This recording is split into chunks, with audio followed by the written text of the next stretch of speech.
Hey guys, just a real quick cheap tool review here. If you're like me, this is the kind of oil filter wrench you remember as a kid back in like the 80s and 70s and whatnot. These things work, but frankly, they really suck because they tend to wear out, cam out, and they don't really have a good grip. Another cheap option is something like this. These are very inexpensive. You can get them at Harbor Freight, Amazon, garage sales, whatever. What is this? CTA tools.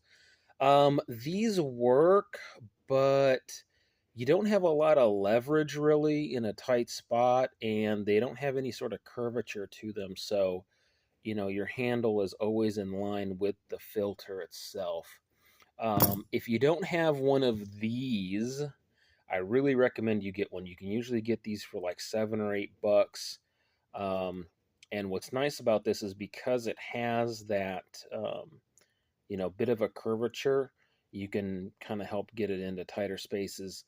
There may be better options than this, like the basically ones that look like a giant, hex shaped socket that fits exactly over the oil filter you're using.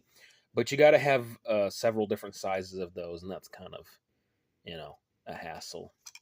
But so far, out of all of the different ones I've had and broken, this style has been the cheapest and most versatile. I have been able to get very stuck oil filters off with this, and this has a adjustment like so, so you can adjust the width, of your. Yeah, you got three different positions to adjust to.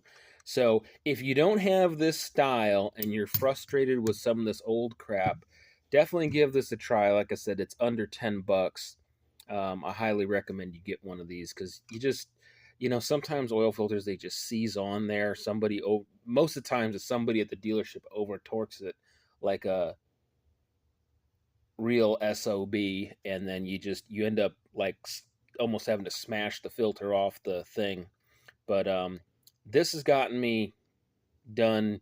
99% of the time, you can get it done with this. So, you know, $10 or less tool, definitely recommend you picking one up.